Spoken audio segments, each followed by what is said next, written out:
The morning sun streamed through the towering windows of the Caldwell mansion, casting golden streaks across the marble floors of the grand foyer.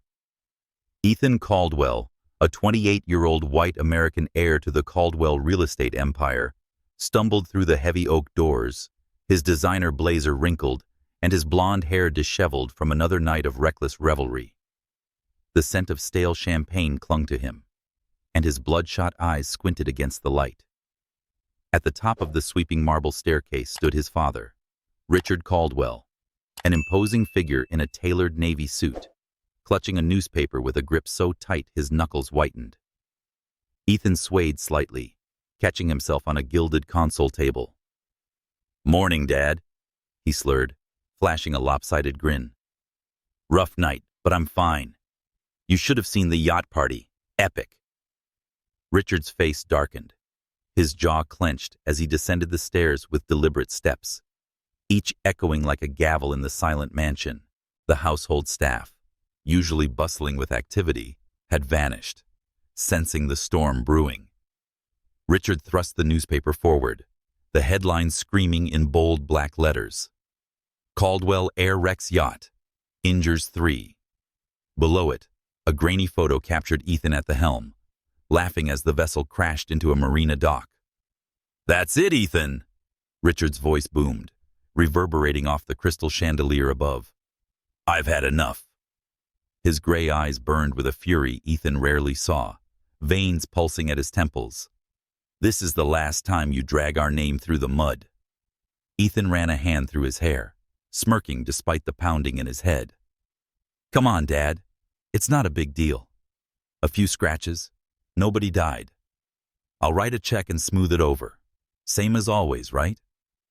He flopped onto a velvet-upholstered sofa, its antique frame creaking under his weight, worth more than most people's homes. Richard stopped a few feet away, his presence looming. "Not this time, son. You're 28 years old, and you've learned nothing. I have no responsibility or respect for this family or the empire I've built." He pulled a manila envelope from his jacket pocket, his movements precise, controlled.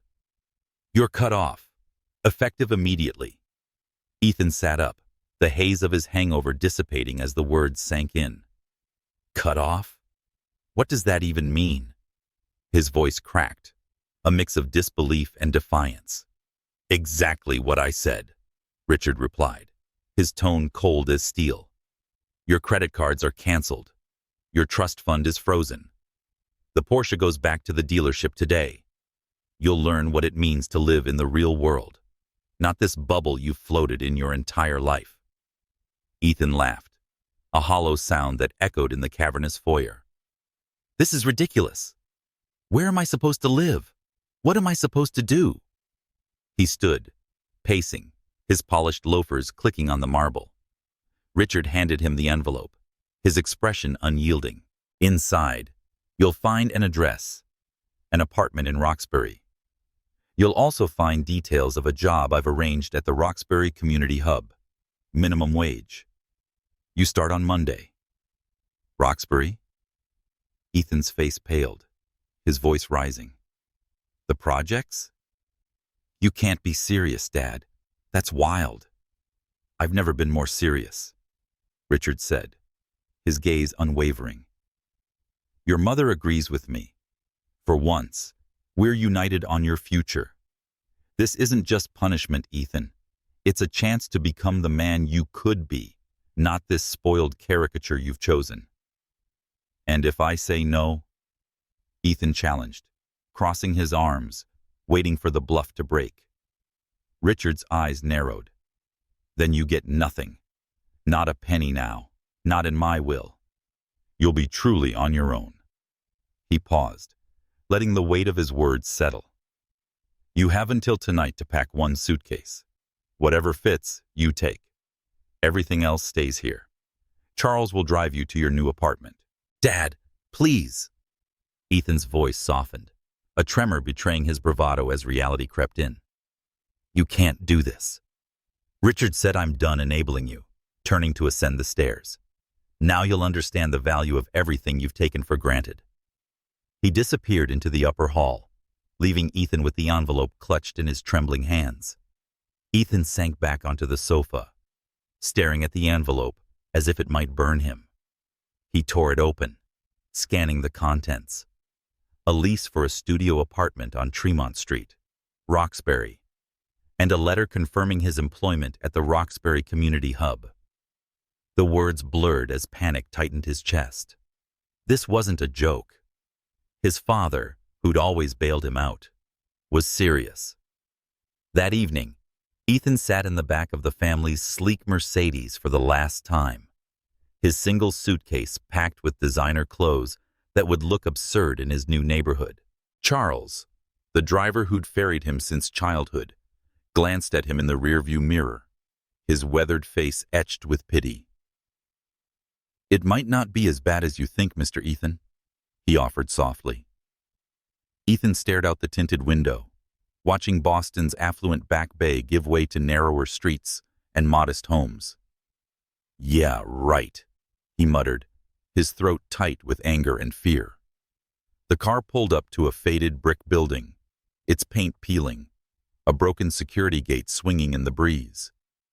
A group of teenagers lounged on the steps, suspiciously eyeing the luxury car. "We're here, Mr. Ethan," Charles said, his voice gentle. "Need help with your bag?" "No," Ethan replied, barely above a whisper. "I've got it." He stepped into the humid July air, the heat hitting him like a wall. The teens snickered as he hauled his suitcase from the trunk, its monogrammed leather gleaming under the streetlights. Charles handed him a set of keys, his eyes glistening. "Good luck, Mr. Ethan." The Mercedes pulled away, its taillights fading into the dusk, leaving Ethan alone on the cracked sidewalk. One of the teens called out, "Hey, pretty boy, lovely luggage." Ignoring the laughter, Ethan gripped the suitcase tightly and approached the building's entrance. The key stuck in the lock, requiring several jiggles before it turned. Inside, the hallway smelled mildew and cooking spices, with an out-of-order sign taped to the elevator. Apartment 4B, 4 flights up. Perfect. By the time Ethan reached his floor, sweat soaked his silk shirt. The apartment door, scratched and dented, opened to a dim studio smaller than his childhood bedroom. The space was occupied by a narrow bed, a rickety table, and a kitchenette with a single burner. He flicked the light switch. Nothing. "Welcome home," he muttered, fumbling for his phone's flashlight. The beam revealed peeling wallpaper and a bathroom door he wasn't ready to open. His phone buzzed with a text from Richard. "Electricity on tomorrow. Lesson 1. Plan. Good night." Ethan hurled the phone onto the bed, the springs creaking as he collapsed beside it. For the first time all day, tears stung his eyes. How had his life unraveled in mere hours? The mansion, the parties, the endless credit, all gone. Tomorrow, he'd face a job he wasn't qualified for in a world he didn't understand. Curling up in his expensive clothes, he let the tears fall, the weight of his fall from grace pressing down in the darkness. Ethan Caldwell stood in the dim doorway of his Roxbury apartment, the musty air heavy with the scent of old paint and distant cooking. The studio starkly contrasted the Caldwell mansion's opulence, a single room with a sagging bed, a chipped formica table, and a kitchenette barely wide enough for one person. His designer suitcase, incongruous against the peeling wallpaper, sat unopened by the door. He flicked the light switch again, hoping for a miracle, but the bulb stayed dark. His father's text from last night echoed in his mind. "Electricity on tomorrow. Lesson 1. Plan." Gritting his teeth, Ethan dropped onto the bed, the springs groaning under him. The thin mattress offered little comfort, and the silence of the unfamiliar neighborhood pressed in, broken only by muffled voices through the walls and the occasional car horn outside. Morning came too soon, the gray light filtering through a cracked window. Ethan dragged himself up, his silk shirt wrinkled and damp from sweat, His phone, retrieved from the floor, showed a dead battery, no charger in sight.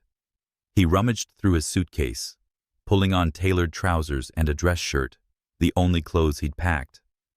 They'd have to do for his first day at the Roxbury Community Hub, a place he couldn't even picture. Splashing cold water on his face from the bathroom's rusty sink, he avoided the clouded mirror, not ready to face the man staring back. The walk to the hub was a gauntlet. Roxbury's streets buzzed with life. Kids on bikes, vendors setting up carts, neighbors calling greetings. Ethan's polished loafers clicked on the uneven sidewalk, drawing stares. A group of teens on a stoop, the same ones who'd mocked his suitcase last night, eyed him again. "Yo, fancy boy, lost your butler?" one called, sparking laughter. Ethan quickened his pace, gripping his dead phone like a lifeline, the heat of embarrassment creeping up his neck. He'd never felt so out of place, every step a reminder of how far he'd fallen. The Roxbury Community Hub stood at the corner of Tremont and Malcolm X Boulevard. It was a squat brick building with vibrant murals splashed across its walls, scenes of children dancing, elders sharing stories, and hands clasped in unity. Children's artwork adorned the windows, curling at the edges but bursting with color. Ethan hesitated at the entrance, his hand hovering over the door. Minimum wage, maintenance and administrative work. The words from his father's letter gnawed at him. He, who'd never held a job, was expected to scrub floors or file papers. The absurdity almost made him turn back, but the memory of Richard's ultimatum, return or lose everything, pushed him forward. Inside, the hub hummed with quiet purpose. The lobby smelled of fresh coffee and lemon cleaner, its worn linoleum floor gleaming despite scuffs. A bulletin board overflowed with flyers for after-school programs, senior yoga, and GED classes. A voice cut through the air before Ethan could take it all in. "You must be Ethan." A woman approached, her keys jangling on a lanyard. She wore jeans and a purple t-shirt with the hub's logo, her braids pulled into a neat bun. Her warm brown eyes assessed him with a mix of curiosity and skepticism. "I'm Aisha Thompson, director of our after-school programs. You're Richard Caldwell's son." Ethan shook her outstretched hand, her grip firm and steady. "Just Ethan," he said, his voice rougher than intended.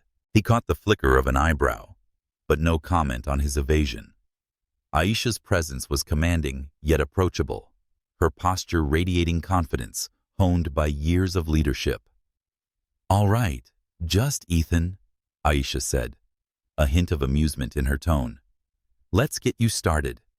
You'll be helping with maintenance and some administrative tasks. We all pitch in here." She led him down a hallway lined with classrooms, her steps brisk. "We serve about 100 kids daily, plus seniors in the mornings and adult learners at night. It's a lot, but we make it work." Ethan nodded, half listening, his attention snagged by the hub's details. The laughter spilling from a room where kids played board games, the faded but clean furniture, the handwritten thank you notes pinned to a corkboard. It wasn't the grim charity he'd imagined, but it was still a world away from his Back Bay penthouse. Aisha stopped at a small cafeteria, where an older woman with silver curls struggled with a box of cereal packets. "Miss Evelyn, this is Ethan, our new volunteer," Aisha said, her tone pointed as she glanced at him. Ethan froze, unsure, until Aisha's subtle throat clearing jolted him. "Oh, right," he mumbled, hurrying to lift the box. "Let me help, ma'am." Miss Evelyn beamed, her eyes crinkling. Such a polite young man, and much handsome than our usual help. Aisha snorted softly behind him, but Ethan ignored it, setting the box on the counter. Miss Evelyn's warmth disarmed him, her chatter about the hub's breakfast program filling the awkward silence. "She said we feed our seniors every morning, handing them a stack of trays. Keeps their spirits up." When the seniors arrived, Ethan's feet ached in his stiff shoes, and his back twinged from hauling supplies. He sank into a chair during a break, accepting a coffee from Aisha, who slid it across the staff room table with a knowing look. "Not the workout you're used to, is it?" she asked. Ethan bristled, sipping the bitter brew. "What makes you think you know what I'm used to?" Aisha leaned back, unfazed. "Those loafers could buy our monthly groceries." "That watch? Probably our summer camp budget." "You're not exactly subtle." Her voice was matter-of-fact, but her gaze held a challenge. "You don't know me," Ethan snapped, his face warming. Her assumptions stung, mainly because they weren't entirely wrong. "I know your type," Aisha said, her tone cooling. "Rich kids slumming it for a resume boost or a court order. You'll be gone by Friday." She stood, brushing her hands on her jeans. "Break's over. The supply closet needs sorting." The rest of the day was a blur of mundane tasks: stacking chairs, filing dog-eared forms, scrubbing scuff marks off the floor. Ethan's muscles screamed in protest, unused to labor. By closing time, he watched Aisha lock up, her movements efficient as she waved goodbye to a lingering child, calling him by name. Her ease with the kids, her quiet authority, lingered in Ethan's mind as he trudged back to his apartment. The teens were on the stoop again, but they only nodded as he passed. A small concession. His apartment was still bare, but the electricity flickered on when he tried the switch. A small mercy. Collapsing onto the bed, Ethan stared at the water-stained ceiling. Aisha's words echoed, "You'll be gone by Friday." She was wrong, he told himself, though doubt gnawed at him. His old life, parties, penthouses, power, was a phone call away. But the hub, Aisha, Miss Evelyn, even the kids' laughter, had cracked something open in him, a curiosity he couldn't shake. Tomorrow, he'd reappear, if only to prove her wrong. For now, exhaustion claimed him, the weight of his new reality pulling him into a fitful sleep. The Roxbury Community Hub buzzed with morning energy as Ethan pushed through its glass doors, his dress shirt swapped for a plain t-shirt and jeans that felt stiff and foreign. His second day loomed, and Aisha's words from yesterday, "You'll be gone by Friday," stung like a challenge he was determined to meet. The lobby greeted him with the same lemon cleaner scent, now mixed with the aroma of brewing coffee from the cafeteria. Children's voices echoed from a classroom, and a senior shuffled by with a walker, nodding at Ethan with a curious smile. The hub's warmth, so alien to his old life of sterile luxury, stirred something unfamiliar in him, curiosity perhaps, or unease. Aisha stood at the bulletin board, pinning up a flyer for a literacy workshop. Her purple hub t-shirt was tucked neatly into jeans, and her braids swung as she turned to face him. "You're back," she said, her tone neutral but her eyes searching. "Thought you'd have called Daddy for a rescue by now." "Not my style," Ethan replied, forcing a grin despite the knot in his stomach. "Where do you need me today?" Aisha handed him a clipboard with a maintenance checklist. "Start with the art room. Chairs need stacking, and the sink is clogged. Then Miss Evelyn could use help in the kitchen again." She paused, studying him. "You sure you're up for this? It's not a yacht party." Ethan bristled, but bit back a retort. "I can handle it," he said, taking the clipboard and heading down the hall. The art room was a riot of color, walls covered in murals of stars and cityscapes painted by kids. A girl, no older than 10, sat at a table, sketching with fierce concentration. Her braided pigtails bounced as she looked up. "You're the new guy?" she asked, her voice bold. "Yeah, I'm Ethan," he said, stacking chairs. "What's your name?" "Kayla," she replied, holding up her drawing. A vibrant scene of a family picnic. "This is for the festival." Miss Aisha says it might go on a banner. Looks good, Ethan said, surprised by his interest. Is that your family? Kayla nodded. My mom, dad, and big sister. She's in college now. Her smile faded slightly. I miss her. Ethan paused, the chair in his hands suddenly heavy. He'd never had to miss anyone. His world had always been full of people paid to be there. Bet she misses you too, he said softly, then turned to the sink, plunging the drain with more force than necessary. Aisha appeared in the doorway, watching him work. Kayla, art class is starting soon. Get your stuff. As Kayla scampered off, Aisha crossed her arms. You're not half bad with her, but don't get her hopes up. She's had enough people disappear on her. Ethan wiped his hands on a rag, meeting her gaze. I'm not going anywhere. Not yet, anyway. Aisha's lips twitched, not quite a smile. We'll see. Come on, I'll show you the rest of the place. She led him through the hub, pointing out the computer lab with outdated PCs, the gym where teens played basketball, and the senior lounge where Miss Evelyn set up a card game. Aisha explained that we serve about 100 kids daily, her voice steady but passionate. After-school programs, tutoring, meals for seniors, and night classes for adults. This place is a lifeline for Roxbury. Ethan nodded, absorbing the hub's rhythm, the laughter, the clatter of dishes, the hum of purpose. It was nothing like the boardrooms or galas he knew, yet it felt alive in a way those places never had. How'd you run all this? He asked, genuinely curious. Aisha hesitated, her eyes distant. I grew up here, in Roxbury. It wasn't always easy. Her voice softened, and for a moment, she wasn't the confident director, but someone carrying a weight. 10 years ago, Aisha, barely out of her teens, stood in a prison classroom, a stack of books under her arm. She'd volunteered for the literacy program to escape the grief that clung to her after her parents' death in a car crash. The inmates, skeptical at first, warmed to her patience, especially one, Marcus Green, who devoured every book she brought. Her encouragement sparked something in him and a sense of purpose in her. She'd been a troubled teen once, skipping school, running with the wrong crowd, but the library had saved her, and now she was paying it forward. Aisha blinked, snapping back to the present. Someone believed in me once, she said. Now I do the same for these kids. Ethan didn't push, sensing the story ran deeper. They reached the cafeteria, where Miss Evelyn was wrestling with a heavy crate of apples.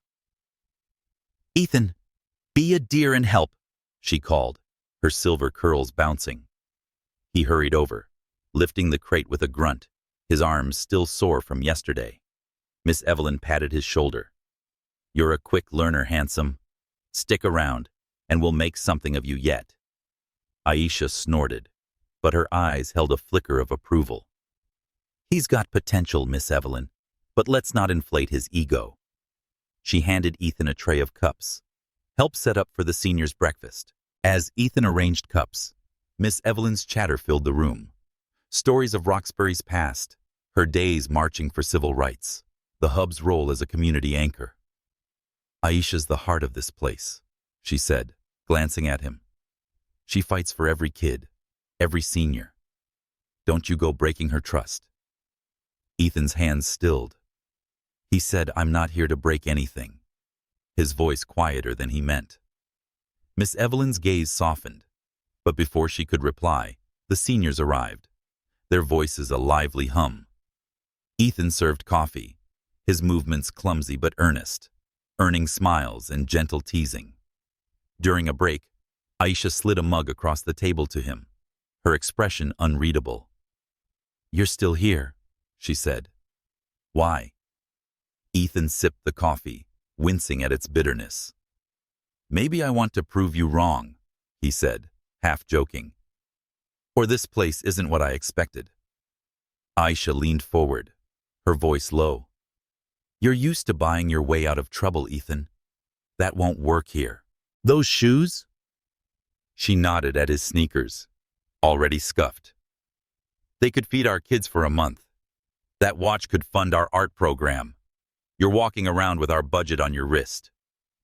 Ethan's face burned, her words cutting deeper than the teen's taunts. You think you've got me figured out, he said, standing. You don't. Maybe not, Aisha conceded, rising too. But I know this community, and it's worth more than your daddy's money. Prove you're worth something too.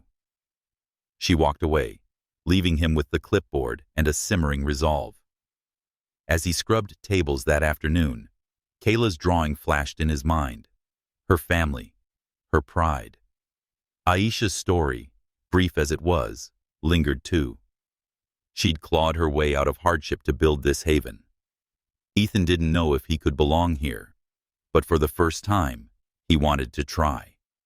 The hub's pulse, its people, had cracked open a door he hadn't known existed. He'd be back tomorrow, not just to defy Aisha, but to understand what pulled him toward her world. Ethan stepped into the Roxbury Community Hub, his sneakers, now scuffed and broken in, squeaking on the linoleum. 3 weeks had passed since his arrival, and the sting of Aisha's challenge, prove you're worth something, fueled his daily return. The hub's rhythm was becoming familiar. The hum of kids' chatter, the clink of Miss Evelyn's dishes, the faint scent of paint from the art room.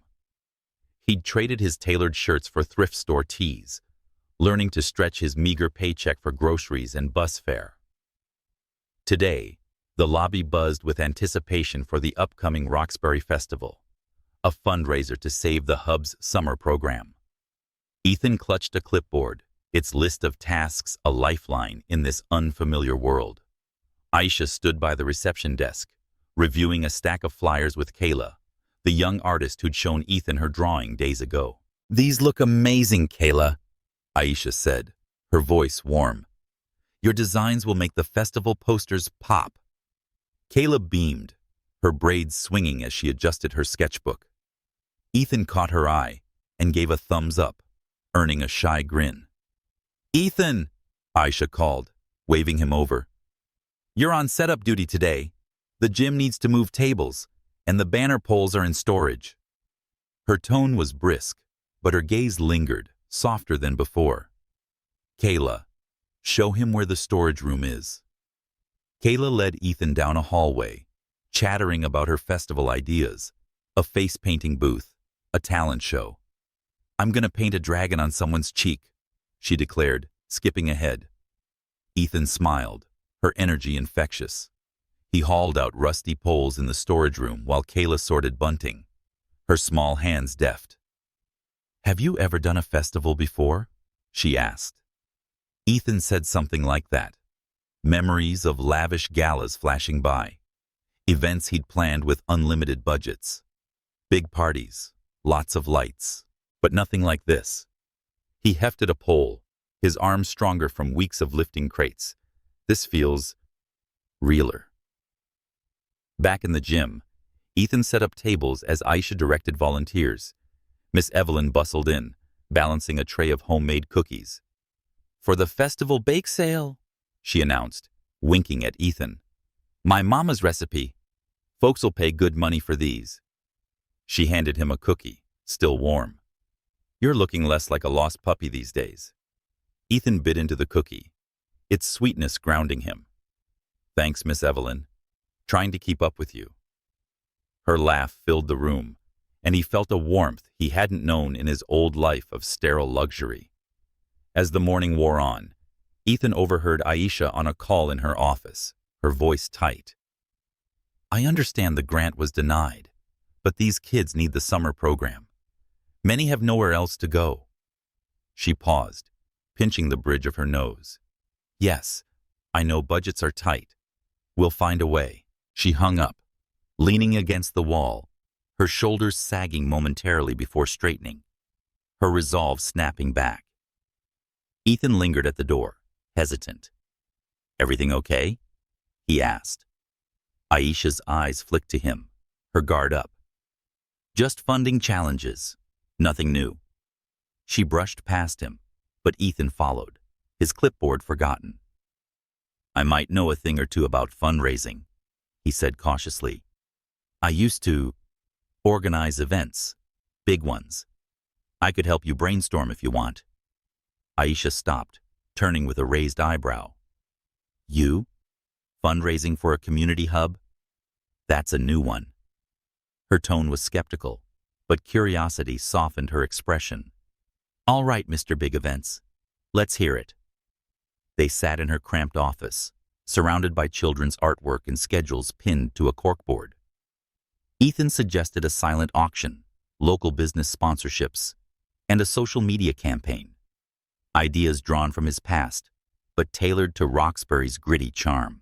Aisha countered with community-focused additions, a talent show for the kids, a senior storytelling booth.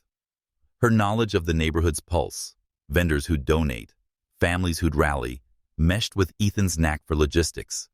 For the first time, they worked as equals, their ideas sparking off each other. You're not what I expected, Aisha admitted, jotting down notes. Thought you'd be whining for a private jet by now. Ethan leaned back, a half-smile tugging at his lips. Thought you'd have kicked me out by now. Guess we're both surprised. She laughed, a sound that caught him off guard, light and unguarded. For a moment, their eyes locked, and Ethan felt a pull. Something beyond the hub, beyond proving himself. But Aisha broke the gaze, standing abruptly. Let's get these ideas to the team. The festival's in 2 weeks. For Thayan threw himself into tasks with a new purpose for the rest of the day. He helped Kayla hang her posters, and her chatter about dragons and superheroes eased his tension. Miss Evelyn roped him into taste-testing her festival pies, her stories of Roxbury's civil rights marches, weaving a history he'd never learned in his elite schools. This place holds us together, she said, her eyes sharp. Aisha's fought to keep it that way. Please don't mess it up. I won't, Ethan promised, the weight of her words settling in. He glanced at Aisha across the gym, directing teens with a megaphone, her presence commanding yet kind. She caught his eye and nodded, a small gesture of trust that felt like a victory. Ethan's muscles ached by evening, but his steps were lighter as he walked home. The Roxbury streets, once foreign, felt less hostile. The teens on the stoop gave a lazy wave, and a vendor offered him a free coffee, recognizing him from the hub. He heated a can of soup in his bare apartment on the now-working stove, budgeting like he'd learned from Miss Evelyn's tips. His phone buzzed with texts from old friends, invites to clubs he no longer craved. Instead, he thought of Kayla's pride, Miss Evelyn's wisdom, and Aisha's laugh. The hub was changing him, and Aisha's fierce, vibrant real world pulled him in deeper. He'd be back tomorrow, not just to prove a point, but because he was starting to belong. The Roxbury Community Hub pulsed with anticipation as the Roxbury Festival approached, its walls adorned with Kayla's vibrant posters and streamers strung by eager teens. Ethan moved tables in the gym, his thrift store t-shirt damp with sweat, his body now accustomed to the physical demands of his new life. Over the past weeks, he'd learned to pack a lunch instead of ordering takeout, to navigate Roxbury's streets without flinching at the teens' teasing. Aisha's challenge to prove himself had become a quiet mantra, and the hub, its kids, rhythm, and purpose, was weaving into his days. Today, he and Aisha were finalizing festival plans, and their collaboration was a delicate dance of trust and tension. Aisha stood at the center of the gym, directing volunteers with a clipboard. Her purple hub t-shirt hugged her frame, and her braids were pulled into a high ponytail, swinging as she moved. Ethan, check the vendor list, she called, her voice steady but warm. Make sure Martinez's shop confirms their booth. Ethan nodded, flipping through his notes, his fingers brushing hers as she handed him a pen. The brief contact sent a jolt through him, and he caught her eye, her gaze lingering a moment longer than necessary. They retreated to Aisha's office, a cozy clutter of schedules and children's artwork. Spread across her desk were plans for the festival, a talent show led by Kayla, a bake sale organized by Miss Evelyn, and a job fair spearheaded by Aisha's brother, Jamal, a firefighter who'd rallied local businesses to mentor teens. Ethan's suggestions, a silent auction, a social media push, meshed with Aisha's vision of community booths showcasing Roxbury's spirit. Aisha said, "You're good at this," jotting down a note about food vendors. "Where'd you learn to charm sponsors?" Ethan hesitated, his past life of galas and high-stakes deals flashing through his mind. "Just practice," he said, keeping it vague. "You know this neighborhood better than anyone. That's the real magic." Aisha's lips curved, not quite a smile. Flattery won't get you out of setup duty. But her tone was lighter, and Ethan felt the air shift, a warmth growing between them. They worked late, their laughter echoing as they debated whether Kayla's dragon face painting idea needed a budget cap. Aisha leaned back, stretching. "You know, I was wrong about you bailing by Friday. You're sticking around." "Had to prove you wrong," Ethan teased, but his voice softened. "This place. It's more than I expected." "You're more than I expected."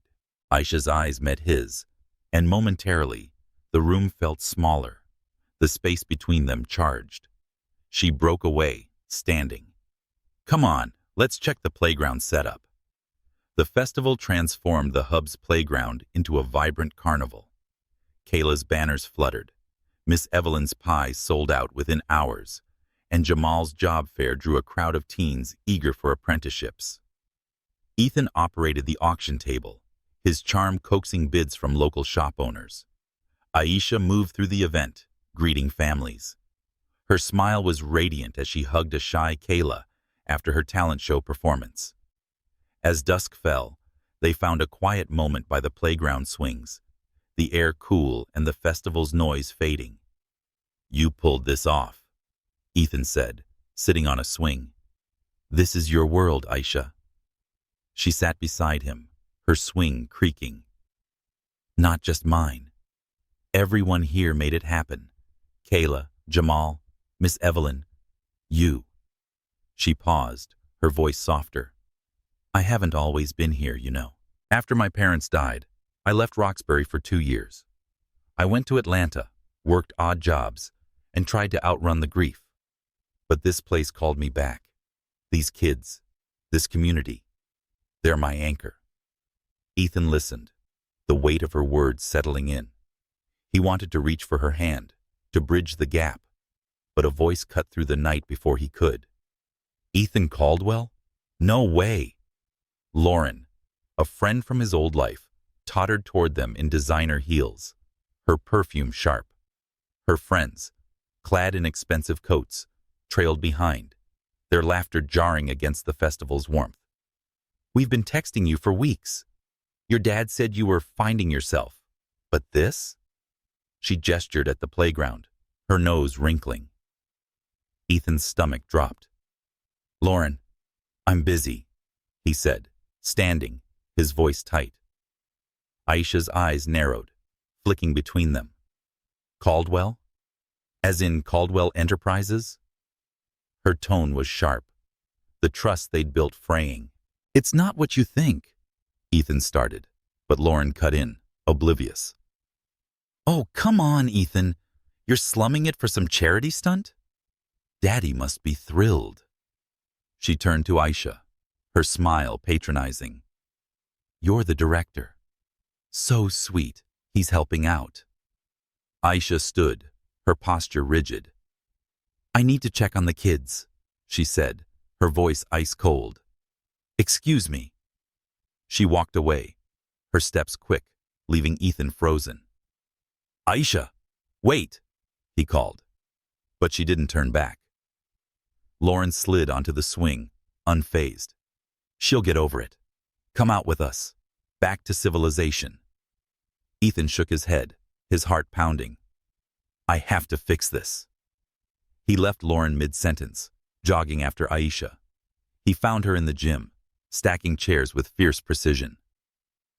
Aisha, please, let me explain. Explain what? She snapped, her eyes blazing. That you're a Caldwell heir? Playing volunteer to impress your father? That I'm just part of your redemption arc? It's not like that, Ethan said, stepping closer. I didn't tell you because I wanted to be just me. Not the name, not the money. This place, you, it's real to me. Aisha's hands trembled, but her voice held steady. I trusted you, Ethan. I thought you were here for us, not some rich boy's experiment. She turned away, her shoulders tense. Go back to your world. We don't need your pity. Ethan stood rooted, the festival's joy, now a distant hum. He'd earned Aisha's trust, only to lose it momentarily. The hub's lights glowed around him, but the warmth felt out of reach. He wouldn't give up, not on Aisha or this community. But as he watched her disappear into the crowd, he knew winning her back would be his most challenging task yet. The Roxbury Community Hub was quiet the morning after the festival, its playground littered with stray streamers and empty cups. Ethan swept the debris, his mind replaying Aisha's words. We don't need your pity. Her distrust, sparked by Lauren's revelation of his Caldwell identity, gnawed at him. He'd stayed late last night, helping Kayla and the teens clean up, hoping to catch Aisha, but she'd left without a word. Now, as sunlight filtered through the hub's muraled windows, Ethan felt the weight of his unspoken truth. He wasn't just a volunteer. He was a Caldwell, heir to an empire, and that name carried a legacy he couldn't escape. Aisha arrived, her face a mask of focus as she sorted festival receipts at the reception desk. Morning, Ethan said cautiously, leaning on his broom. She nodded, her eyes fixed on the papers, her silence louder than any rebuke. Before he could try again, the hub's doors swung open with a force that rattled the glass. Richard Caldwell strode in, his tailored suit contrasting with the worn linoleum. Behind him trailed Claire, Ethan's mother, her expression tight, her designer scarf clutched like a shield. Dad, what are you doing here? Ethan asked, his grip tightening on the broom. The few staff present, Miss Evelyn in the cafeteria, Jamal organizing gym equipment, paused, sensing the tension. Richard's gray eyes swept the room, dismissive. This little experiment ends now, Ethan. You've had fun playing janitor, but it's time to come home. His voice was smooth, commanding, as if the hub were a stage for his performance. I'm not going anywhere, Ethan said, stepping forward. I have work here, real work. Richard laughed, a cold sound that echoed off the walls. Work? In this charity project? He waved a hand, taking in the faded furniture, the children's artwork. You're a Caldwell. We don't belong in places like this. Aisha emerged from behind the desk, her posture rigid. Mr. Caldwell, this charity project serves hundreds of families. It's a lifeline for Roxbury, education, meals, hope. Whether you see it or not, your son's been part of that. Her voice was steady, but Ethan caught the fire in her eyes, the same passion he'd seen when she spoke of the kids. Richard turned to her, his smile calculating. Miss Thompson, I've heard about you. Passionate, dedicated, but you're fighting a losing battle. He pulled a checkbook from his jacket, his pen poised. I'm a major donor to this hub. 30% of your budget, if I'm not mistaken. That funding stops today unless Ethan returns to his rightful place. Ethan's stomach twisted. Dad, stop it. You can't repurchase me. Oh, I'm not buying you, Richard said, his pen scratching across the check. I'm offering Miss Thompson a way to save her precious hub, $500,000. He tore off the check, holding it out to Aisha. Enough to keep your programs running for years. All you have to do is encourage Ethan to come home. The room went silent, the air heavy. Miss Evelyn stepped out from the cafeteria, her apron dusted with flour, her eyes narrowing. Jamal moved closer, his firefighter's build imposing, his gaze locked on Richard. Aisha stared at the check, her hands clenched at her sides. Ethan watched her, his heart pounding, knowing the hub's survival hung in the balance. Aisha took the check, her fingers steady, and met Richard's gaze. Mr. Caldwell, this hub isn't for sale. And neither am I. She tore the check in half, the pieces fluttering to the floor. We'll find another way. We always do. Richard's face darkened, his composure slipping. You're making a mistake. Both of you. No, Ethan said, stepping beside Aisha, his voice firm. You're the one who doesn't get it. This place, these people, they're worth more than your money. I'm staying. Claire touched Richard's arm, her voice soft but urgent. Richard, let's go. This isn't the way. He shook her off, his eyes never leaving Ethan. You'll regret this, son. When this place crumbles without my support, don't come crawling back. He stormed out, Claire trailing behind, casting a pained glance at Ethan. The hub exhaled, the tension breaking. Miss Evelyn clapped her hands. All right, show's over. Who's helping me with lunch? She shot Ethan a look, her warmth tempered with steel. You meant what you said, boy? I did, Ethan replied, his resolve hardening. He turned to Aisha, who was gathering the torn check pieces, her expression unreadable. Aisha, I'm sorry. I should have told you who I was from the start. She straightened, her eyes searching his. You stayed, even after that. Her voice was quiet, not forgiving, but not accusing either. Why? Because this matters, Ethan said, gesturing to the hub. You matter. I'm not here for pity or a stunt. I'm here because I want to be. Aisha nodded slowly, a flicker of trust returning. We've got work to do. That funding cut's real. Meet me in my office after lunch. We need a plan. She walked away, leaving Ethan with a spark of hope. As he helped Miss Evelyn set up lunch, Jamal pulled him aside. You stood up to your old man. That's something. His tone was grudging but approving. But Aisha's been burned before. Please don't make her regret trusting you. I won't, Ethan promised, his thoughts racing. The hub's survival, Aisha's trust, rested on what came next. As he served soup to the seniors, Kayla tugged his sleeve, holding up a new drawing, a mural of the hub, with Ethan and Aisha at its heart. For the next festival, she said, grinning. Ethan smiled, her faith bolstering him. The hub was more than a job now. It was a fight worth winning, and he'd do it alongside Aisha, no matter what Richard threw at them next. The Roxbury Festival's success lingered in the air, the hub's playground now tidy, but still echoing with the weekend's laughter. Ethan stacked chairs in the gym, his muscles accustomed to the work, his mind on Aisha. Her cautious trust after Richard's confrontation yesterday had sparked hope, but her guarded glances this morning told him the wound from his hidden Caldwell identity hadn't healed. The hub buzzed with its usual rhythm, kids in the art room, seniors shuffling to Miss Evelyn's lunch service. But an undercurrent of tension simmered. Ethan sensed it when Aisha checked her phone, her brow furrowing at every notification. As he hauled a trash bin to the curb, Jamal, Aisha's brother, intercepted him, his firefighter's frame filling the hallway. We need to talk, Jamal said, his voice low, urgent. He pulled Ethan into a quiet corner near the storage room, eyes scanning for eavesdroppers. Your father's people are digging into Aisha's past. They've got something, and it isn't good. Ethan's stomach nodded.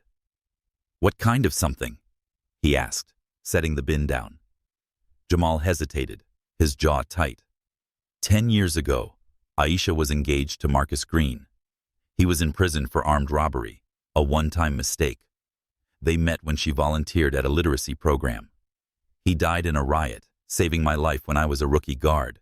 Your father's team found out, and they're leaking it to the press, twisting it to make Aisha look like she's got a thing for criminals. Ethan leaned against the wall, processing its weight. Why now? He already tried to pull funding. To break her, Jamal said, his voice hard. To break you both. If the community thinks Aisha's unfit to run the hub, it's over. Parents won't trust her with their kids. He paused, his eyes softening. She loved Marcus.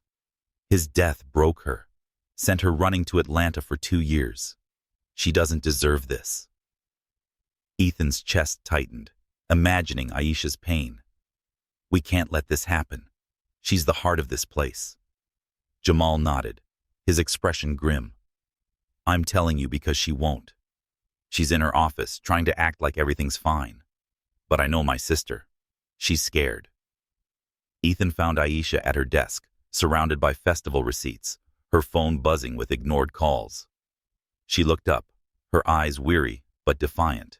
Ethan, I need you to check the gym setup for tomorrow's class, she said, her voice clipped. He didn't move. Jamal told me about Marcus, about what my father's doing. Aisha's hand froze on a paper, her gaze dropping. Jamal shouldn't have said anything, she murmured. It's my past, my problem. It's our problem, Ethan said, pulling a chair close. Aisha, talk to me, please. She exhaled, her shoulders sagging. Marcus was everything back then. I was a mess after my parents died, running wild, but the literacy program gave me purpose. Marcus was in for robbery, but was kind, thoughtful, and trying to change. We fell in love through books and letters. When he died saving Jamal, I blamed myself. I thought I'd pushed him to be a hero. Her voice cracked. I left Roxbury and ran to Atlanta to escape the guilt. I came back, and building this hub was my way of making things right. Ethan reached for her hand, but she pulled back, her eyes glistening. If this gets out, twisted the way your father wants, parents will pull their kids. The board will question me. Everything I've built could collapse. Then we fight it, Ethan said, his voice steady. We tell the truth. Marcus was a hero, not a villain. His past does not define you. Aisha shook her head, a bitter smile flickering. Truth doesn't always win, Ethan. Not against headlines. Her phone buzzed again. A news alert. She opened it, her face paling. The screen showed a headline. Community Hub Director linked to convicted felon. Below is a grainy photo of Aisha at a prison years ago beside Marcus's mugshot. Ethan's blood boiled. This is my father's doing. I'll stop him. How?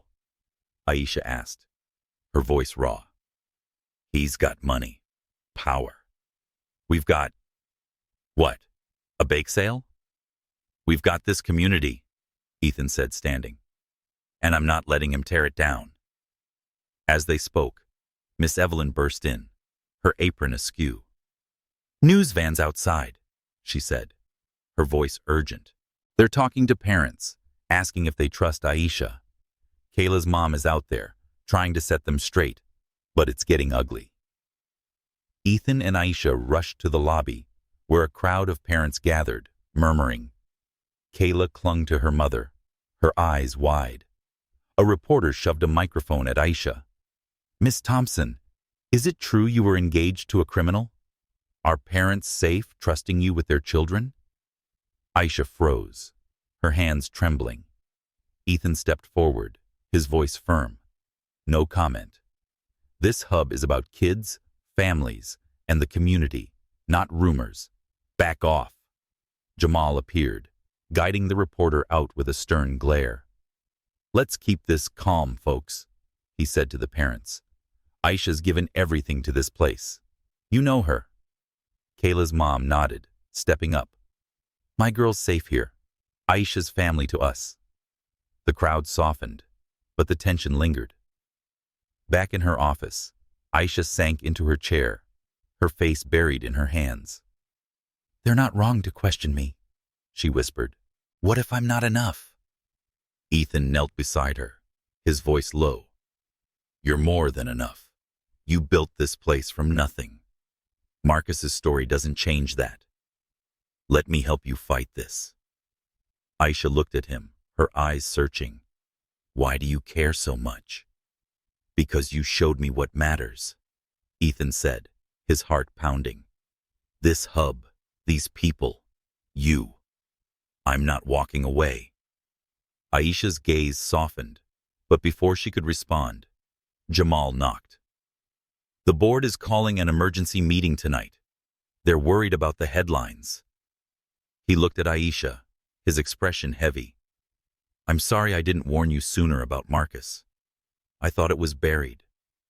It's not your fault, Aisha said, but her voice was strained.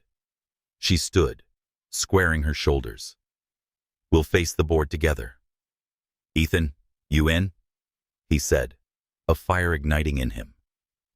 Richard's attack had shaken them, but Aisha's strength, the community's loyalty, and his resolve were stronger. They'd fight for the hub, and for each other. The Roxbury Community Hub felt like a fortress under siege as dusk settled over Boston. News vans lined Tremont Street, their lights casting harsh beams through the hub's muraled windows. Inside, the air crackled with tension, the fallout from Richard Caldwell's smear campaign against Aisha still reverberating. The headline, Community Hub Director linked to convicted felon, had sparked whispers among parents, and the board's emergency meeting loomed like a storm cloud. Ethan swept the lobby floor, his movements mechanical, his mind racing with Aisha's words from earlier. Everything I've built could collapse. Her raw and unguarded pain solidified his resolve to fight for her and the hub. Aisha stood at the reception desk, sorting flyers with forced calm, her braids pulled tight in a bun. Ethan approached, his broom stilled. He said, we need a plan before the board meeting, his voice low. We can't let my father's lies win. Aisha's eyes met his, weary but fierce. The truth isn't enough, Ethan. Parents are scared. The board's talking budget cuts, maybe even replacing me. She gestured to the lobby, where a few parents lingered, their faces etched with doubt. They see those headlines and wonder if I'm safe for their kids. Then we show them who you are, Ethan said, an idea sparking. A town hall. Tonight, before the board meets. Get everyone, parents, kids, staff, to tell the hub's story. Your story. Aisha hesitated, her fingers tightening on a flyer. Will that change their minds? It's a start, Ethan said, his confidence growing. I'll call in favors from businesses at the festival. They owe us. We'll show the board that this community is stronger than my father's money. Aisha nodded slowly, a flicker of hope in her eyes. All right, let's do it. By evening, the hub's main room was packed. Parents sat shoulder to shoulder with kids, seniors, and volunteers. Kayla clutched a sketchbook, her mother beside her, while Miss Evelyn stood at the back, her apron swapped for a sharp blazer. In his firefighter's jacket, Jamal directed teens to set up chairs. Ethan had spent the afternoon on the phone, leveraging festival contacts, Martinez's auto shop, Garden Fresh Market, and a tech startup on 5th Street. Their pledges of support, job training, food supplies, computers, bolstered his pitch. Aisha stepped to the front, her voice steady despite scrutiny. Thank you for coming. You've seen the headlines about my past, about Marcus Green. I won't hide from it. I loved him. He made a mistake, served his time, and died a hero, saving my brother's life. That's why I built this hub, to give kids a chance to rise above their mistakes, like I did. like Marcus tried to. Her eyes glistened, but she held her chin high. If you don't trust me to lead, I'll step down. But this place is bigger than me. It's all of us. Kayla's mother stood, her voice firm. My daughter's thriving because of Aisha. She's taught Kayla to dream big. Those headlines, they're lies meant to tear us down. Murmurs of agreement rippled through the crowd. Miss Evelyn stepped forward, her silver curls gleaming under the lights. I've been here 30 years and seen this hub through tough times. Aisha's the best thing that's happened to it. I'm auctioning my family recipes to keep our kitchen running. Any takers? A few parents chuckled, raising their hands, and the mood lightened. Jamal took the mic, his presence commanding. I was there when Marcus died. He wasn't a criminal to Aisha. He was a man trying to improve. She spent years ensuring our kids don't end up where he did. I'm starting a job program with Martinez's shop for our teens. We don't need Caldwell money. We've got each other. Ethan watched, pride swelling. He stepped up, his voice clear. My father thinks he can break this hub by pulling his funding and spreading lies. He's wrong. I called our festival sponsors today. Martinez's shop is offering apprenticeships. Garden Fresh will supply our senior meals. The tech startup is donating computers for coding classes. This is what community looks like, not one man's checkbook. The room erupted in applause, kids cheering, parents nodding.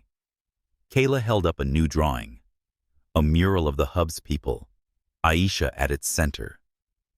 This is for you, Miss Aisha, she said, her voice small but fierce. Aisha knelt, hugging her, her eyes wet. The board members, seated at the back, whispered among themselves. One stood, a woman in a crisp suit. We've heard you, she said. We'll review the funding plan and Aisha's leadership. No decisions tonight, but you've given us a lot to consider. As the crowd dispersed, Ethan and Aisha lingered, cleaning up. That was incredible, Ethan said, stacking chairs. You were incredible. Aisha's smile was tired but genuine. You weren't bad yourself. Those calls you made, they saved us tonight. Before Ethan could respond, his phone buzzed. A text from his mother, Claire. Richard's planning something worse. Be careful. His heart sank. He showed Aisha, who read it, her jaw tightening. What now? She asked. I don't know, Ethan admitted, but he took her hand, their fingers interlocking. Whatever it is, we'll face it together. Aisha squeezed his hand, her touch grounding him. Together, she agreed. Outside, the news vans were gone, but the streetlights cast long shadows over Roxbury.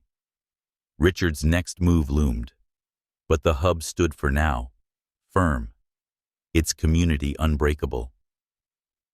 The Roxbury Community Hub was a hive of nervous energy as Ethan and Aisha prepared for a live TV interview, a bold move to counter Richard Caldwell's smear campaign. The main room, usually alive with kids' laughter, was transformed into a makeshift studio, with Channel 7's cameras and lights casting stark shadows.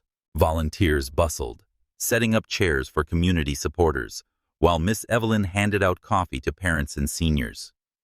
Jamal stood by the door, his firefighter's jacket a quiet symbol of strength, directing teens to keep the crowd orderly. Kayla clutched a handmade sign reading, "We stand with Aisha," her eyes bright with determination. Ethan adjusted a microphone, his stomach tight, knowing this broadcast could sway the board and public opinion. Aisha smoothed her purple hub t-shirt, her braids pulled into a neat bun. You sure about this? She asked Ethan, her voice low. Once we go live, there's no turning back.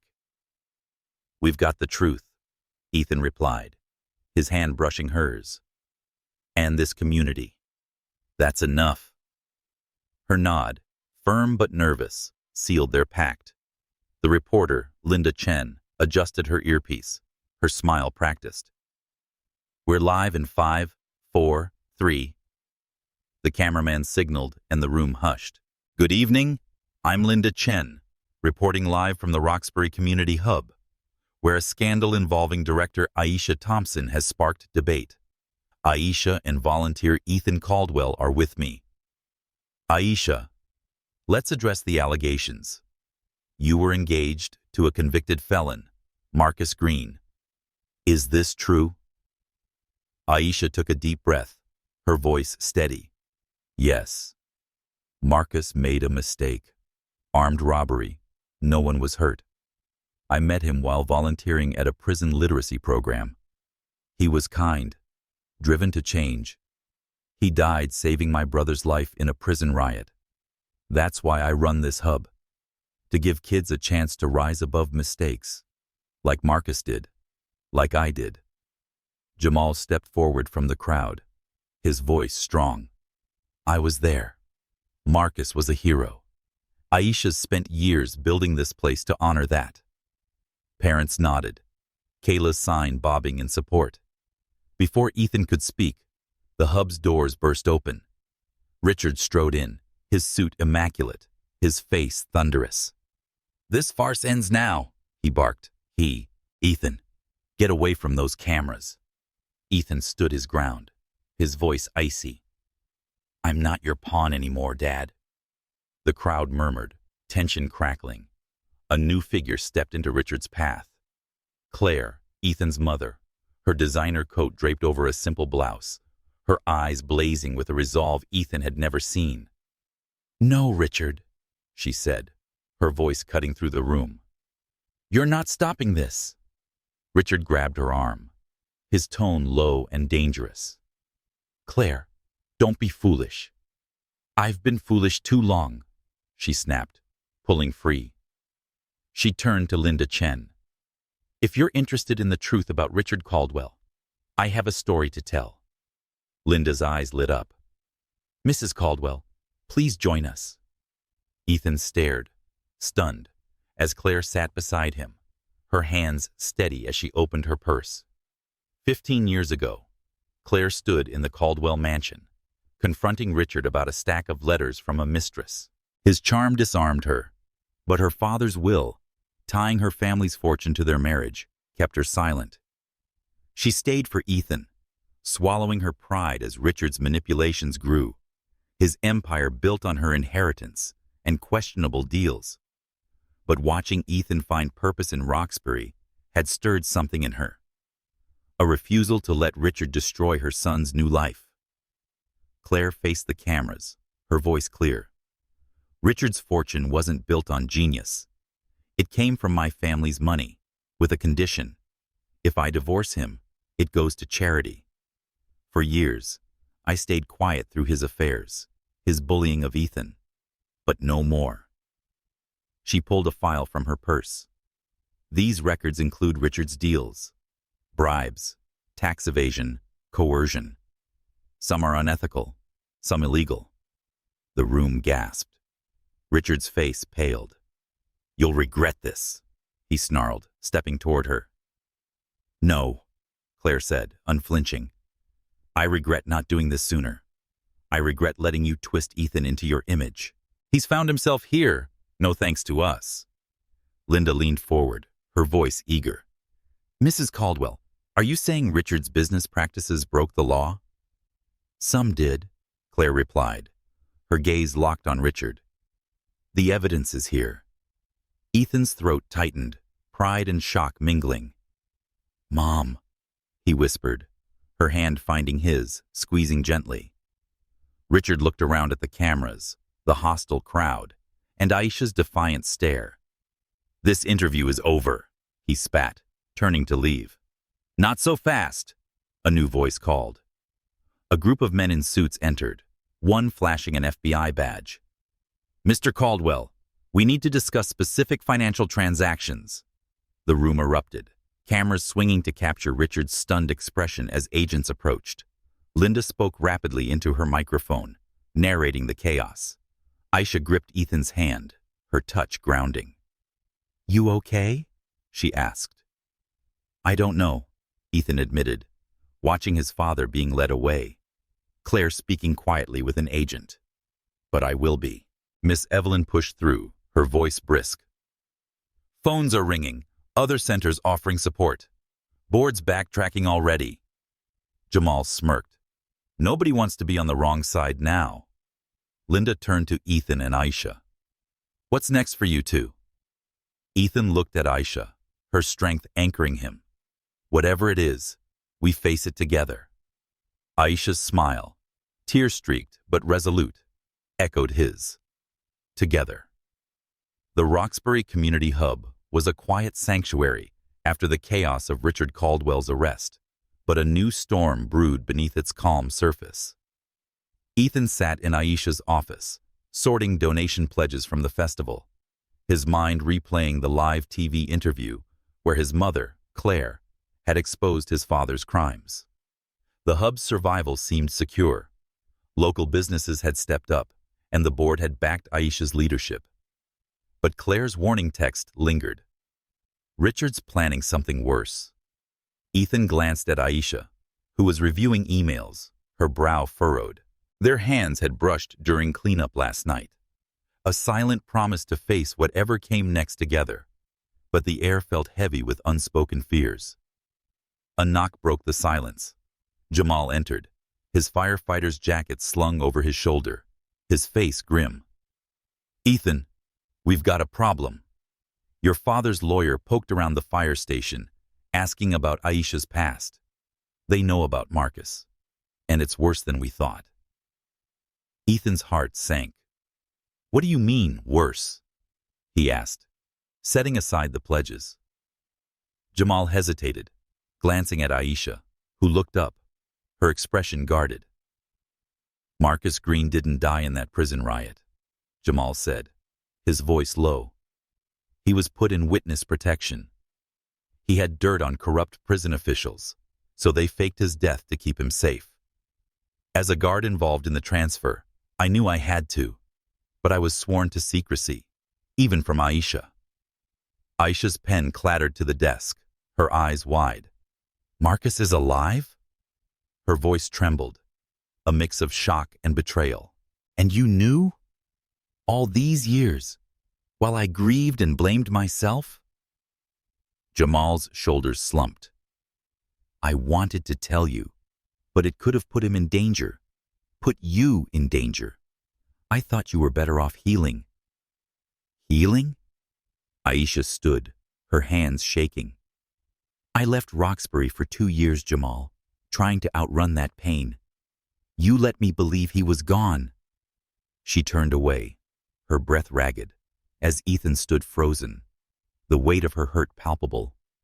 Before anyone could speak, the hub's door opened, and a woman in a sharp blazer entered. Patricia Holt, Richard's lawyer. She carried a thick file, her expression cold. Miss Thompson, I have information you'll want to see. She placed the file on the desk, a photo spilling out.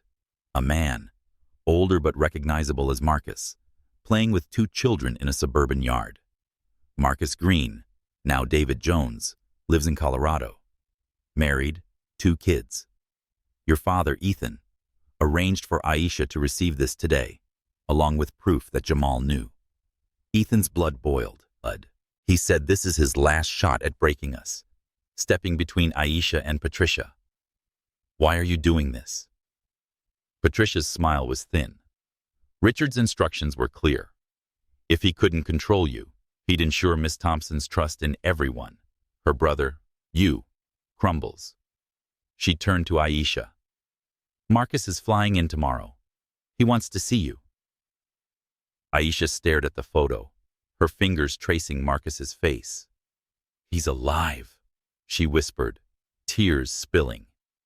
She grabbed the file and bolted, leaving Ethan and Jamal stunned. Aisha!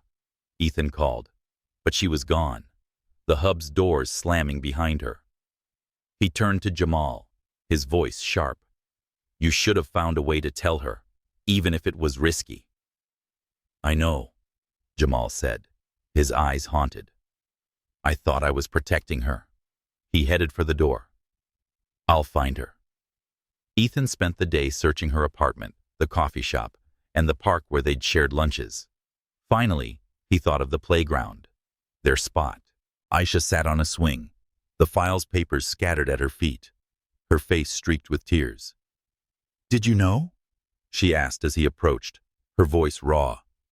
"Was this part of your father's game?" "I swear I didn't," Ethan said, kneeling beside her. "Patricia told me right before you. This is my father's last move to hurt you, to hurt us." Aisha clutched a letter from the file, her voice breaking. "Marcus says he's sorry and wants to explain. He's coming tomorrow. All these years, I thought he died a hero, and he's been living a new life, with a family." And Jamal knew. She looked at Ethan, her eyes full of pain. "How do I trust anyone again?" Ethan's heart ached, but he kept his voice steady. "You don't have to trust me right now. But you know this hub, these kids, they're real. What we've built here, what I feel for you, that's real too. I'll stand by you, whatever you decide about Marcus." Aisha's gaze softened, but she stood, gathering the papers. "I need to see him. I need answers." She paused, not meeting his eyes. "I need time, Ethan." "I understand," he said, the words heavy, "but I'm not going anywhere." As she walked to her car, Ethan stayed on the playground, the swings creaking in the evening breeze. Richard's final blow had struck deep, threatening Aisha's trust in everyone she loved. Marcus's return would test her heart tomorrow, and Ethan could only wait, hoping their bond could withstand the truth. The Roxbury Community Hub was hushed, its usual bustle muted, as Ethan paced the empty lobby, the weight of Aisha's absence pressing on him. Marcus Green's return, revealed as David Jones, alive in witness protection, had shaken Aisha, unraveling her trust in her brother Jamal, and threatening the fragile bond she and Ethan had built. Last night, on the playground swings, Aisha's tearful plea for time had left Ethan sleepless, his small apartment a stark reminder of how far he'd come from his old life, yet how much he stood to lose. His phone buzzed with a text from Claire, his mother. "Don't let your father win. Stay strong for her." Ethan gripped the phone, resolve hardening. Today, Marcus would arrive, and Aisha's choice could change everything. Miss Evelyn stirred a soup pot in the cafeteria, her silver curls catching the light. "Stop pacing, boy," she said, her voice gentle but firm. "Aisha's strong. She'll find her way." She handed him a coffee, her eyes kind. "Help me set up for lunch. Keeps the mind busy."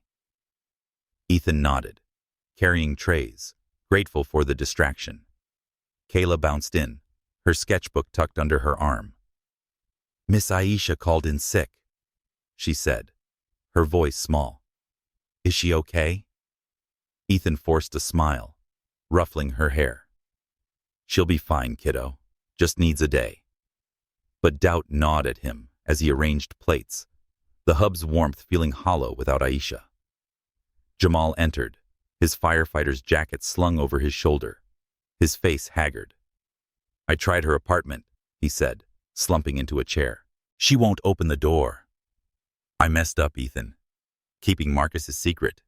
I thought I was protecting her." "Ethan said you were in a tough spot, setting down a tray. But you've got to make it right. She needs you now." Jamal nodded, his jaw tight. "I'm starting a teen mentorship program, as Aisha has always wanted. It's a start." His voice held a quiet determination, a step toward rebuilding trust. A commotion at the hub's entrance drew their attention. Through the glass doors, Ethan saw a man step from a taxi, older, softer than the prison photos, but unmistakably Marcus. He carried himself with a calm that spoke of a life rebuilt. Jamal froze, then strode forward, wrapping Marcus in a fierce hug. "I'm sorry," Jamal kept saying, his voice thick. Marcus hugged back, his eyes red. "You must be Ethan," Marcus said, turning to him, his smile tentative. "I saw the interview online. You and Aisha, standing up to your father. You're good for her." Ethan swallowed, unsure how to respond. "Why are you here?" he asked, his voice steady but guarded. "To give her the truth," Marcus said, "and to thank her. Loving her changed me, taught me to believe in second chances. My wife knows everything. She encouraged me to come." Before Ethan could reply, the hub's doors opened again. Aisha stood there, her purple hub t-shirt wrinkled, her braids loose, her eyes raw from crying. "Marcus," she whispered, swaying slightly. Ethan moved to support her, but she steadied herself, wrapping her arms around her middle. "You're here." "Hello, Aisha," Marcus said softly. The room held its breath as they stared at each other. Two people who'd once planned a life together, now strangers bound by a shared past. "Can we talk privately?" Aisha nodded, leading him to her office. Ethan watched the door close, his heart constricting, feeling like an outsider in a moment that wasn't his. Miss Evelyn touched his arm. "Please help me in the kitchen, Ethan. Let her have this." For an hour, Ethan chopped vegetables beside Miss Evelyn, and her stories of Roxbury's resilience were a quiet anchor. The office door finally opened. Marcus emerged, his eyes wet but peaceful, followed by Aisha, her face lighter despite the tears. They spoke quietly. Then Marcus hugged her, kissed her cheek, and left the hub without looking back. Aisha turned to Jamal, her expression unreadable. "We need to talk," she said, leading him back to her office. Raised voices and the thud of something thrown echoed, but when they emerged, they held hands, Aisha's eyes still angry but softer. "It'll take time," she told Jamal, "but I want you in my life." Jamal nodded, his relief palpable. "I'll earn it back, I promise." Aisha turned to Ethan, her voice steady. "Walk with me?" They headed to the playground, their spot, the swings creaking in the breeze. Aisha sat, her hands gripping the chains. "Marcus is happy," she said after a long silence. "He's got a family and a good life. He's not the man I loved, and I'm not that girl anymore." We discussed the riot, his witness protection, and why he couldn't tell me. He thanked me, saying loving me taught him how to love his wife and be a father. Ethan sat beside her, his heart pounding. "What did you say?" Aisha looked at him, her eyes clear. "I said he was right. Watching that interview, he saw us together in what I said to you. A love that pushes me to grow, not just heal." She stood, stepping closer. "Your father tried to break us with my past. Instead, he gave me closure I didn't know I needed." Ethan rose, hope flickering. "Even after everything? The lies, my father's games?" Aisha touched his face, her fingers warm. "I'm not angry anymore. I'm grateful Marcus is alive and thankful." I returned to Roxbury and Ned up you pup. Her kiss was soft, but confident and full of promise. Ethan kissed her back, the world narrowing to their shared breath. Cheers erupted, and they pulled apart, laughing. Kayla, Miss Evelyn, and a gaggle of hub kids watched from the windows, clapping. Jamal, trying not to smile, gave Ethan a nod. Aisha squeezed Ethan's hand, her eyes bright. "No more secrets," she said. "No more secrets," Ethan promised, his heart full. The hub's lights glowed behind them, a beacon of the life they'd fight for together. The Roxbury Community Hub glowed under the late July sun, its playground transformed for a renaming ceremony that marked a new chapter. Banners fluttered with Kayla's vibrant designs, proclaiming the Green Thompson Center for Youth Development, a tribute to Marcus Green's heroism and Aisha Thompson's vision. Ethan stood by the podium, adjusting a microphone, his thrift store jacket replaced by a simple blazer, a nod to his new role at Caldwell Enterprises. Weeks after Richard's arrest, the hub thrived with renewed community support, but Ethan's heart raced at the thought of the future he and Aisha were building. A ring in his apartment waited for the perfect moment, not to redeem him, but to seal a partnership of equals. Aisha moved through the crowd, her purple hub t-shirt bright against the summer light, her braids swinging as she hugged parents and kids. Her smile, once guarded, was radiant, healed by Marcus's visit and the closure it brought. In his firefighter's uniform, Jamal directed teens setting up chairs, his mentorship program now a hub staple, a step toward mending his bond with Aisha. Miss Evelyn, her silver curls adorned with a festive scarf, handed out her famous cookies, her bake sale funds securing the kitchen's future. Kayla bounced nearby, clutching a sketchbook, her mural of the hub's heroes ready for unveiling.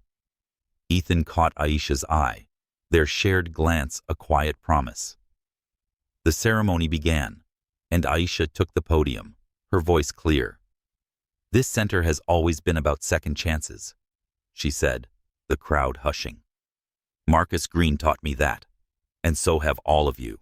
Today, we honor his courage and our community's strength. The Green Thompson Center is our promise to keep fighting for every kid and every family."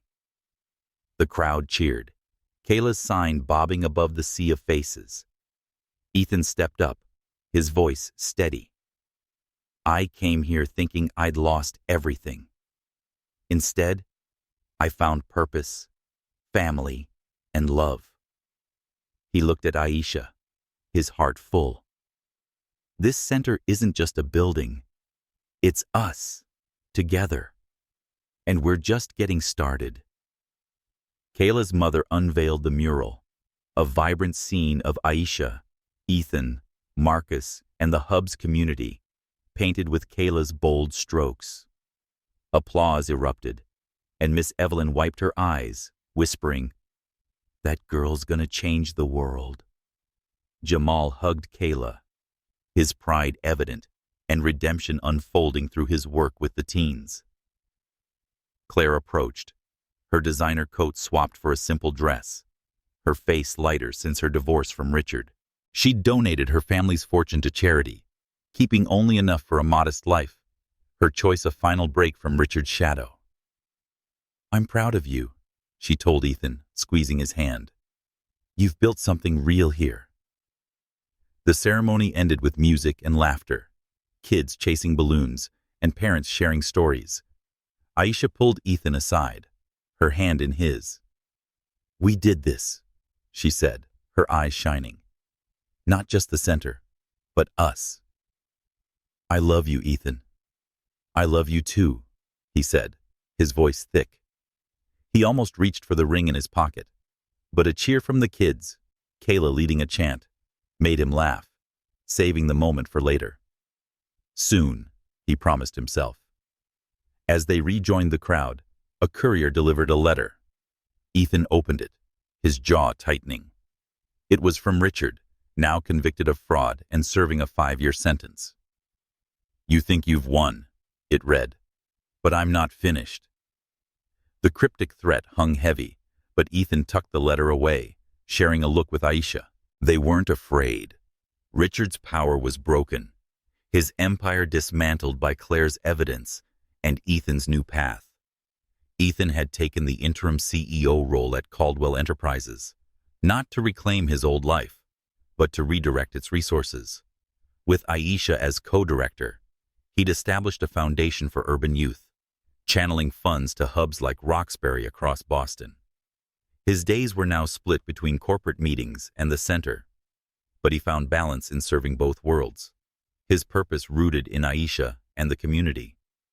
Ethan and Aisha stood by the mural as the sun set, watching kids play. Jamal joined them, his mentorship program's first graduates, teens in new uniforms, grinning nearby. "We're okay," Jamal said to Aisha, his voice soft. She nodded, squeezing his arm, their bond healing. "What's next?" Aisha asked Ethan, her hand warm in his. "We keep building," he said, gesturing to the hub. "This place, our life, all of it."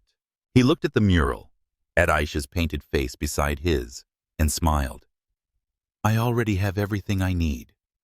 The crowd's laughter filled the air, the Green Thompson Center a beacon of hope. Richard's shadow lingered, but Ethan and Aisha faced the future unafraid, their love and community stronger than any threat.